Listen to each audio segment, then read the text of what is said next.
Magandang araw po sa inyong lahat. Ako po si Dr. Althea Ramos, na may 35 taon ng karanasan sa medisina. Ngayon, ating tatalakayin ang paksang ang tahimik na paghina ng bato, kidney. Pagkatapos ng edad 55, dahil sa kakulangan sa bitamina, mga ginoo at ginang, kung kayo po ay lampas na sa edad na 55, maaari po bang pakinggan ninyo sandali ang inyong katawan? Nitong mga nakaraang araw, napapansin niyo po ba na mas madali kayong mapagod kaysa dati? Ang tulog ba ay hindi mahimbing? Laging nagigising sa gabi. At paggising sa umaga ay mabigat ang katawan at parang mabagal ang isip. Kahit nasabihin pa sa resulta ng laboratory test na wala namang dapat ikabahala. Marami po sa aking mga pasyente, lalo na ang mga senior, ang nagsasabi sa akin na, "Doc, wala naman po akong nararamdamang matinding sakit." Sabi ng doktor ko ay okay pa naman daw, pero bakit parang unti-unti akong nanghihina at madaling mapagod sa kahit anong gawain? Pamilyar po ba sa inyo ang sitwasyong ito? Kung oo, wag po nating isipin agad na dahil lang ito sa katandaan. Dahil, mga minamahal kong kababayan, may isang katotohanan na iilan lamang ang nakakapansin. Pagkatapos ng edad biliman 5, ang ating mga bato o kidney ay maaaring humina ng tahimik, walang ingay, walang sakit, at ang sanhi nito ay nagsisimula sa kakulangan ng mahahalagang bitamina sa katawan na hindi natin namamalayan.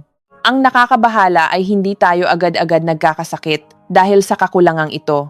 Ginagawa lamang nitong bahagyang mas mabagal ang pagtatrabaho ng ating mga bato. Medyo humihina ang pagsala nito sa dugo at unti-unting nagdudulot ng mga pamilyar na sintomas tulad ng matagalang pagkapagod, madalas na pag-ihi sa gabi, hindi mahimbing na tulog, at ang katawan ay hindi na kasing liksi tulad ng dati. Marami sa ating mga senior ang iniisip na ganyan talaga siguro kapag tumatanda na. Pero mga ginoo at ginang, hindi po palaging ganoon. Sa maraming kaso, kapag napunan ng tama ang bitaminang kulang sa katawan, sa maikling panahon lamang ay nababawasan na ang pagkapagod, lumalalim ang tulog, at gumagaan ang trabaho ng mga bato nang hindi na kailangan pang uminom ng mga komplikadong gamot. Sa video na ito, ibabahagi ko po sa inyo ang 3 uri ng bitamina na madalas kulang sa mga taong lampas 55 anyos at kung paanong ang kakulangang ito ay maaaring maging sanhi ng tahimik na paghina ng bato nang hindi natin namamalayan. Ang mahalaga po, hindi ninyo kailangang uminom ng kung ano-anong supplement ng sabay-sabay. Ang kailangan lang ay ang tamang pag-unawa, tamang pagpili, at sapat na dosis para unti-unting bumuti ang kalusugan ng katawan sa natural na paraan. Bago po tayo magpatuloy, nais ko po sanang magtanong. Ilang taon na po kayo? At saang probinsya o lungsod po kayo nakatira? Kung hindi po ninyo mamasamain, maaari po bang mag-iwan kayo ng komento sa ibaba? Halimbawa Cavite, 50 taong gulang o Pampanga, 58 taong gulang. Gusto ko pong malaman kung sino-sino ang mga kasama ko sa video na ito. At kung ito po ang unang beses ninyo sa aking channel, mangyari po sanang pindutin ang subscribe button at i-on ang notification bell. Linggo-linggo po tayong magkikita para magbahagi ng mga kaalamang magaan, madaling intindihin, para mapanatiling malusog ang ating mga bato, maging mahimbing ang tulog, at magkaroon ng payapang pamumuhay pagkatapos ng edad 55. Pagkatapos nito, ipapaliwanag ko po kung bakit ang kakulangan sa bitamina ay maaaring magpahina sa bato nang hindi natin namamalayan at kung ano-ano ang mga senyales para maaga itong matukoy. Manatili po kayo kasama ko. Bakit ang kakulangan sa bitamina ay nagdudulot ng tahimik na paghina ng bato pagkatapos ng edad 55? Mga ginoo at ginang, matapos marinig ang panimula, marahil marami sa inyo ang nag-iisip. Ano ang kinalaman ng kakulangan sa bitamina sa bato? Normal naman ang pagkain ko. Napakagandang tanong po niyan. Dahil dati, kapag naririnig natin ang salitang bitamina, ang agad na naiisip natin ay para sa buto, balat o resistensya. Bihira nating isipin na napakahalaga pala ng papel ng bitamina para sa ating mga bato, lalo na pagkatapos ng edad 55. Pero mga mahal kong senior, ang katawan po natin ay hindi na gumagana tulad noong tayo ay bata pa. Pagkatapos ng edad 55, humihina na ang absorption ng ating digestive system. Ang bituka ay hindi na gaanong nakakakuha ng bitamina mula sa pagkain. Ang atay at bato, 2 organ na dapat ay magkatuwang, ay nagsisimula na ring bumagal. Kapag nagkulang sa bitamina, ano ang mangyayari? Hindi po ito agad magdudulot ng sakit, lagnat o matinding pagkapagod.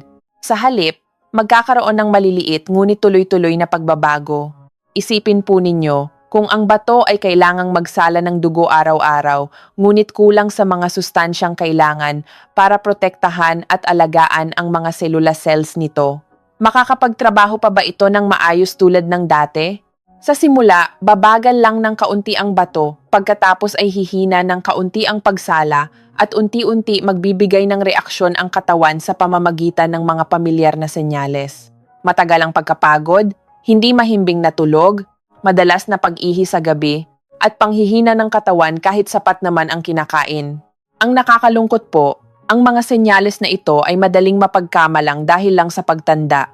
Marami sa ating mga kababayan ang tinatanggap na lang ito ng hindi nalalaman na maaring ang katawan lang nila ay kulang sa mga bitaminang kailangan ng bato para gumana ng maayos. At isa pa pong mahalagang bagay, hindi porket kumakain tayo ng sapat ay hindi na tayo magkukulang sa bitamina. Pagkatapos ng edad 45, kahit pareho pa rin ang kinakain natin, iba na ang kakayahan ng katawan na mag-absorb, kaya maaari pa ring magkulang ng hindi natin namamalayan. Kaya naman po, ang problema ay wala sa dami ng pagkain, kundi nasa tamang pag-unawa kung ano ang kulang sa ating katawan. Sa susunod na bahagi, ibabahagi ko ang 3 uri ng bitamina na madalas kulang sa mga taong lampas 55 at kung paano ang kakulangang ito ay nagiging sanhi ng tahimik, mabagal, ngunit kapansine-pansing paghina ng bato sa paglipas ng panahon. Hindi nyo po kailangang kabisaduhin agad at hindi rin kailangang uminom agad ng supplement. Ang kailangan lang ay makinig at ikumpara sa nararamdaman ng inyong katawan para malaman kung sa 3 bitaminang iyon, mayroon bang kulang sa inyo na hindi nyo pa napapansin. Manatili po kayo kasama ko. Dahil ang unang bitamina na sasabihin ko ay isang uri na maraming senior ang kulang, ngunit bihirang naiisip kapag kalusugan ng bato ang pinag-uusapan. Unang bitamina, vitamin D ang tahimik na kakulangan. Pagkatapos ng edad 55 na nagpapahina sa bato, mga ginoo at ginang, ang unang bitamina na ibabahagi ko ngayon ay vitamin D. Kapag nababanggit ang vitamin D, marami sa atin ang agad na iisipin ang mga buto, osteoporosis o pananakit ng likod. Pero mga mahal ko, ang vitamin D ay hindi lamang para sa buto. Mayroon itong napakahalagang papel para sa ating mga bato, lalo na pagkatapos ng edad 55. Isipin po ninyo, bakit sa parehong edad, may mga taong mas malakas at masigla, habang ang iba ay laging pagod, hirap makatulog, at madalas umihi sa gabi? Isa sa mga pinakakaraniwan ngunit laging nakakaligtaang dahilan ay ang matagalang kakulangan sa vitamin D.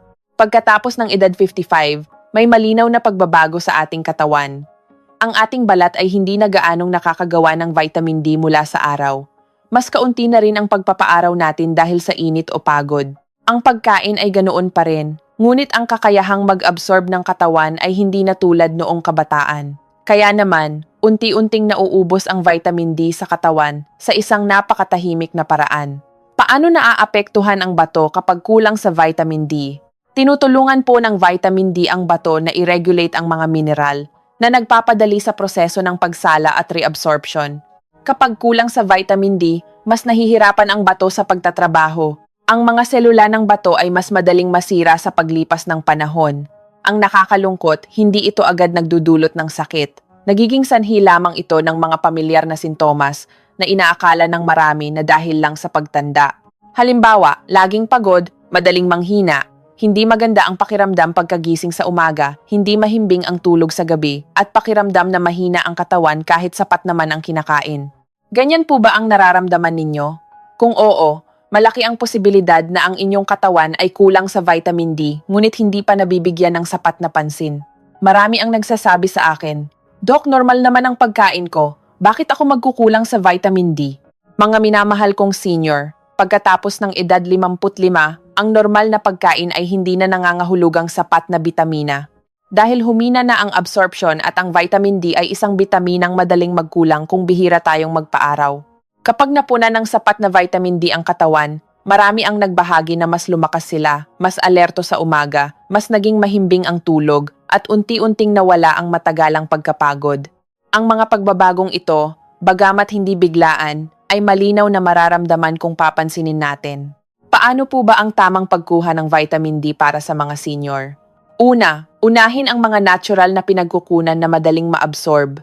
Ang sikat ng araw sa umaga, mga 10 hanggang 15 minuto, ay isang napakagandang paraan. Bukod dito, ang ilang pamilyar na pagkain tulad ng matatabang isda, fatty fish, itlog, at gatas na angkop sa inyong kondisyon ay makakatulong din. Gayunpaman, huwag po basta-basta iinom ng vitamin D na may mataas na dosage ng matagalan. Bawat katawan ay iba-iba, at kung mahina ang bato, kailangan ng iba yung pag-iingat. Kung nais uminom ng supplement, kumonsulta muna sa doktor para malaman ang tamang dosage.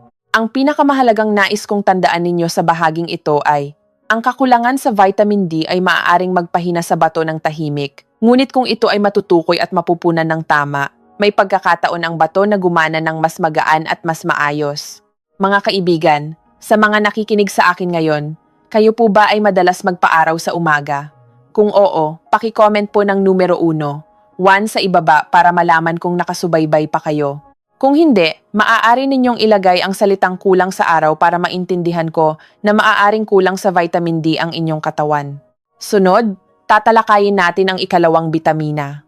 Isang bitamina na may malaking kinalaman sa pagkapagod, memorya, at pakiramdam ng panghihina, at direktang nakakaapekto kung paano umaangkop ang bato sa pagtanda. Manatili po kayo kasama ko. Ikalawang bitamina, vitamin B12, ang kakulangan. Pagkatapos ng 55 na, nagpapahina sa bato at nagdudulot ng pagkapagod. Mga Ginoo at ginang, ang ikalawang bitamina na ibabahagi ko ngayon ay vitamin B12. Ito ay isang bitamina na maraming taong lampas 55 ang kulang, ngunit bihirang naiisip kapag kalusugan ng bato ang pinag-uusapan. Kapag naririnig ang vitamin B12, marami ang agad na iisipin ang anemia o pamamanhid ng kamay at paa. Pero mga mahal ko, ang vitamin B12 ay may napakahalagang papel sa pagtulong sa katawan na lumikha ng enerhiya at mapanatili ang maayos na paggana ng mga organ, kasama na ang ating mga bato. Isipin po ninyo, kung ang katawan ay palaging nasa estado ng kakulangan sa enerhiya, makakapagtrabaho pa ba ng maayos ang bato, isang organ na walang tigil sa pagtatrabaho araw-araw? Mahirap po, hindi ba? Pagkatapos ng edad 55, ang ating tiyan ay karaniwang naglalabas ng mas kaunting asido at kailangan ng vitamin B12 ang acidic na kapaligiran para maabsorb ito ng maayos. Kaya naman, kahit regular ang pagkain, maaari pa ring magkulang sa vitamin B12 ang katawan nang hindi natin namamalayan. Ang kakulangan sa B12 ay hindi agad nagdudulot ng sakit. Nagiging sanhi ito ng palagi ang pagkapagod, madaling manghina, pagbagal ng isip, paghina ng memorya, at minsan ay may kasamang bahagyang pagkahilo o pakiramdam na lumulutang, lalo na kapag tumatayo mula sa pagkakaupo. Marami ang nagsasabi sa akin, ganyan na siguro talaga pag matanda na. Pero mga Ginoo at ginang, sa maraming kaso, hindi ito dahil sa edad kundi dahil sa matagalang kakulangan ng vitamin B12 sa katawan. Kapag kulang sa vitamin B12, apektado ang pagdadala ng oxygen at enerhiya sa katawan. Humihina ang sirkulasyon ng dugo, at ang daloy ng dugo papunta sa bato ay hindi na kasing sagana tulad ng dati. At kapag hindi nakakatanggap ng sapat na enerhiya ang bato, ito ay babagal, madaling mapagod, at mahihirapang umangkop sa proseso ng pagtanda. Napapansin po ba ninyo? Maraming taong lampas 55 ang walang malubhang sakit pero pagod buong araw. Hindi bumubuti ang pakiramdam kahit bagong gising, at mas mabagal na kumilos. Iyon ay maaaring isang maagang senyales ng kakulangan sa vitamin B12 at hindi basta pagtanda lamang. Kapag napunan ng sapat na vitamin B12 ang katawan, marami ang nakapansin ng malinaw na pagbabago. Nabawasan ang pagkapagod, mas naging alerto ang isip, unti-unting nawala ang pakiramdam ng panghihina, at naging mas magaan ang pang-araw-araw na gawain. Mga mahal ko, ang pag-inom ng vitamin B12 ay hindi nangangahulugang kailangan agad uminom ng gamot. Sa maraming kaso, maaari kayong magsimula sa mga pamilyar na pagkain tulad ng itlog, isda, karne, at gatas na angkop sa inyong kondisyon. Gayunpaman, para sa mga matatanda na may mahinang panunaw o may history ng anemia, mahalagang magpasuri at kumonsulta sa doktor bago uminom ng supplement. Isang bagay na nais kong idiin. Ang kakulangan sa vitamin B12 ay hindi lang nagpapagod sa tao, kundi pinipilit din nito ang bato na magtrabaho sa isang estado ng kakulangan sa enerhiya. Sa katagalan, makakaapekto ito sa kakayahan ng bato na umangkop at manumbalik sa lakas. Mga kaibigan, sa mga nakikinig sa akin ngayon, kayo po ba ay madalas makaramdam ng matagalang pagkapagod at madaling manghina? Kung oo, paki-comment po ng numero 2 to sa ibaba. Kung hindi, maaari ninyong ilagay ang may lakas pa. Iyan ay isang malaking kalamangan para sa inyong kalusugan. Sunod, tatalakayin natin ang ikatlong bitamina. Isang pamilyar na bitamina na may mahalagang papel sa pagprotekta sa mga selula ng bato mula sa pagtanda at pinsala. Manatili po kayo kasama ko. Ikatlong bitamina, vitamin C, ang kakulangan. Pagkatapos ng 55 na, nagpapabilis sa pagtanda ng bato. Mga Ginoo at ginang, ang ikatlong bitamina na ibabahagi ko ngayon ay vitamin C. Pagkarinig ng vitamin C, marahil marami sa inyo ang agad na iisipin ang trangkaso, resistensya o maasim na prutas. Pero mga mahal ko, ang vitamin C ay may napakahalagang papel para sa ating mga bato, lalo na sa mga taong lampas 55. Isipin po ninyo, ang ating bato ay nagsasala ng maraming dugo araw-araw. Palagi itong nakikipag-ugnayan sa mga dumi, lason, at free radicals na nabubuo sa ating metabolismo. Kung walang sapat na proteksyon, ang mga selula ng bato ay mas mabilis na tatanda at hihina, hindi po ba? Ang vitamin C ay isa sa pinakamahalagang natural na panangga na nagpoprotekta sa mga selula ng bato laban sa proseso ng pagtanda. Kapag kulang sa vitamin C, ang mga tissue ng bato ay madaling masira ng tahimik. Hindi ito agad nagdudulot ng sakit, ngunit ginagawa nitong mas marupok ang bato sa paglipas ng panahon. Pagkatapos ng edad 55, marami sa atin ang kumakain ng mas simpleng pagkain, mas kaunting sariwang gulay at prutas dahil sa takot sa panlalamig ng tiyan, kabag o pagtaas ng blood sugar. Ang resulta, unti-unting nababawasan ang vitamin C sa katawan nang hindi natin namamalayan. Ang kakulangan sa vitamin C ay hindi karaniwang nagpapakita ng malalalang sintomas. Nagdudulot lamang ito ng mga pamilyar na senyales tulad ng madaling mapagod, mas tuyong balat, matagal na paghilom ng sugat, o pakiramdam ng panghihina kahit walang malinaw na sakit. Marami ang nag-iisip na ito ay dahil lang sa edad. Pero mga mahal ko, malaki ang posibilidad na iyon ay senyales ng matagalang kakulangan sa vitamin C. Kapag kulang sa vitamin C ang katawan, bumababa ang kakayahan nitong labanan ang oxidative stress. Ang mga selula ng bato ay mas madaling maapektuhan ng tahimik na pamamaga, inflammation. Sa katagalan, nahihirapan ang bato na manumbalik ang lakas, madaling mapagod, at humihina ang paggana. Sa kabaligtaran, kapag sapat at regular ang vitamin C, marami ang nakapansin ng maliliit ngunit malinaw na pagbabago. Nabawasan ang pagkapagod, mas naging sariwa ang balat, mas maganda ang pakiramdam sa umaga, at mas mabilis makabawi ang katawan pagkatapos mapagod. Mga Ginoo at ginang, ang pag-inom ng vitamin C para sa mga senior ay hindi nangangahulugang kailangan uminom ng marami. Ang mahalaga ay tamang dami at tamang paraan. Ang vitamin C mula sa natural na pagkain ay karaniwang mas ligtas at mas madaling maabsorb. Ang mga pamilyar na gulay tulad ng berdeng dahon, broccoli, bell pepper, at mga prutas na hindi gaanong maasim kapag kinain ng katamtaman at regular ay makakatulong na mapanatili ang sapat na antas ng vitamin C nang hindi nagbibigay ng dagdag na pasanin sa bato. Isang napakahalagang paalala, huwag po basta-basta iinom ng vitamin C na may mataas na dosage ng matagalan, lalo na kung may history ng kidney stones o mahina ang bato. Kapag sobra at mali ang paraan, wala pang benepisyo, lalo lang mapapagod ang bato. Ang nais kong tandaan ninyo dito ay, ang vitamin C ay nagpoprotekta sa mga selula ng bato mula sa maagang pagtanda, ngunit kailangan itong kunin ng sapat, regular, at mas mabuti kung mula sa pagkain. Mga kaibigan, sa inyong pang-araw-araw na buhay, madalas po ba kayong kumain ng sariwang gulay o prutas? Kung oo, paki-comment po ng numero 3 sa ibaba. Kung hindi, maaari ninyong ilagay ang kulang sa gulay para maintindihan ko na maaaring mas kulang sa vitamin C ang inyong katawan kaysa sa inaakala ninyo. Sunod, ibuod natin kung sino pagkatapos ng edad 55 madaling magkulang sa vitamin D, vitamin B12 at vitamin C. Manatili po kayo kasama ko dahil ang buod na ito ay tutulong sa inyong pumili ng tama at maiwasan ang dagdag na pagod para sa inyong mga bato. Pagkatapos ng 55, sino ang kulang sa anong bitamina at saan dapat magsimula? Mga Ginoo at ginang, sa puntong ito, marahil marami sa inyo ang nagtatanong, mukhang mahalaga lahat ng 3 bitamina. Alin ang dapat kong unahin? Kailangan ko bang inumin lahat ng sabay-sabay? Ito po ay isang napakahalagang punto na nais kong linawin para hindi kayo malito. Hindi po ninyo kailangang inumin lahat ng sabay-sabay. Ang katawan ng isang senior ay hindi gusto ang biglaang pagbabago. Gusto nito ang tama, sapat, at regular. Bawat bitamina ay may kaugnayan sa isang partikular na grupo ng mga sintomas. Pakinggan nyo lang po ang inyong katawan at malalaman ninyo kung saan magsisimula. Una, kung kayo po ay bihirang magpaaraw, laging pagod, hindi mahimbing ang tulog, at pakiramdam na unti-unting nanghihina kahit sapat ang pagkain, malamang vitamin D ang dapat ninyong unang bigyan ng pansin. Ang kakulangan nito ay nagpapahirap sa trabaho ng bato, na nagdudulot ng pagkapagod at problema sa pagtulog na inaakala ng marami ay dahil lang sa edad.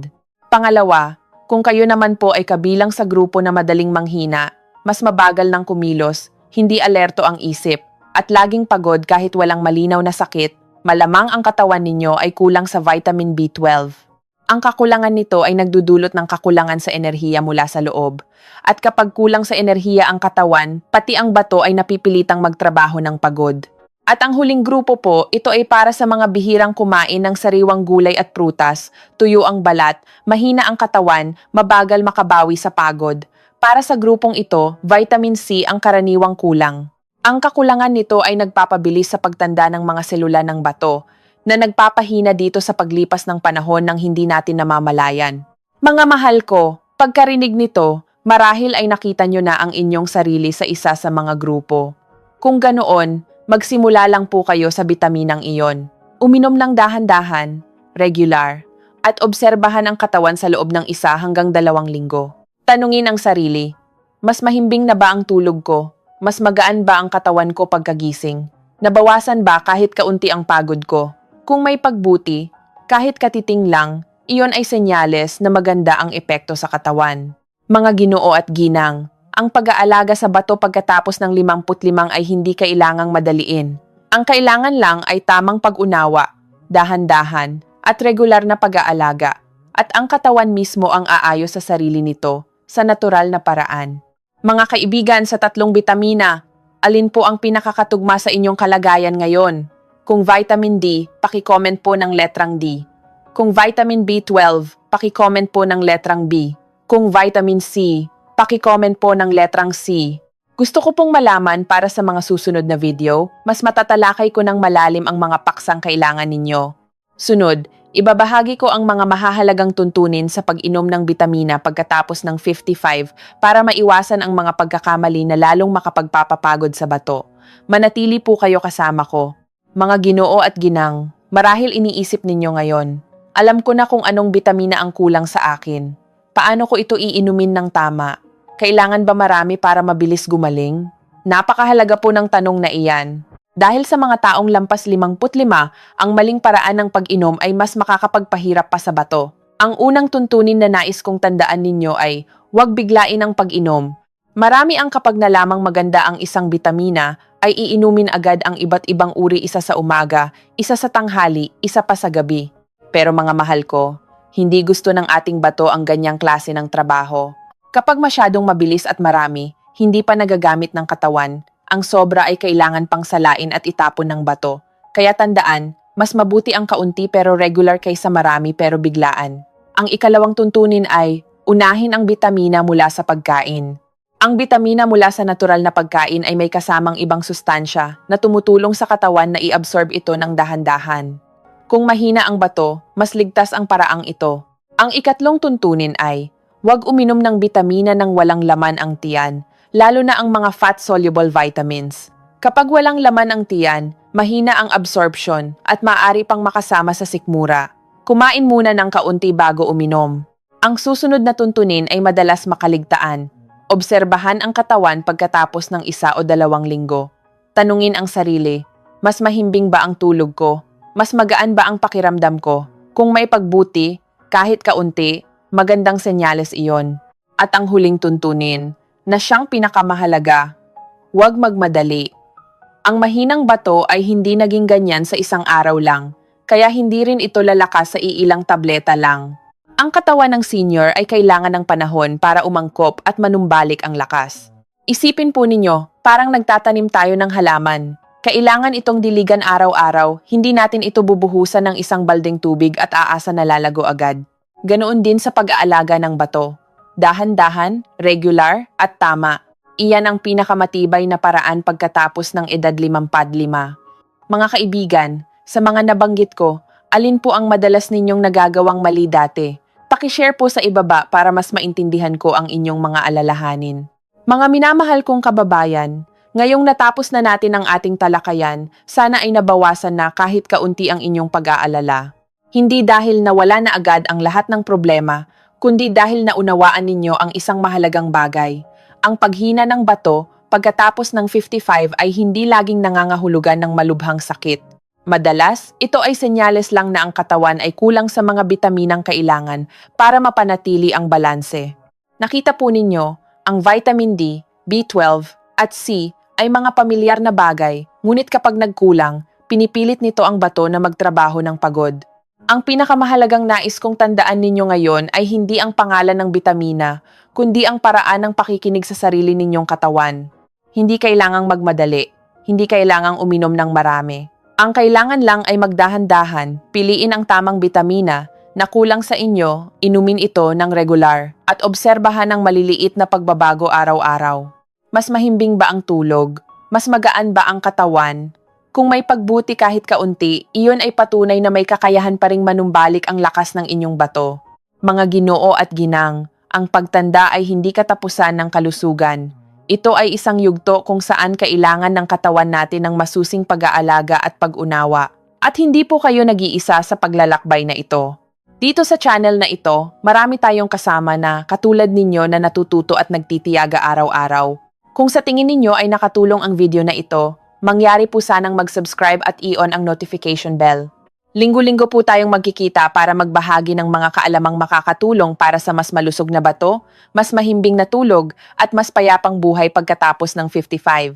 At kung umabot po kayo hanggang sa huling sandali na ito, maaari po bang mag-iwan kayo ng isang salitang salamat o kahit isang tuldok lang sa ibaba para malaman kong nandito pa rin kayo at naniniwalang maaaring bumuti ang kalusugan sa bawat araw. Dalangin ko po na manatili kayong malusog, masarap ang kain, mahimbing ang tulog, at laging may kapayapaan ng isip. Magkita-kita po tayong muli sa susunod na video.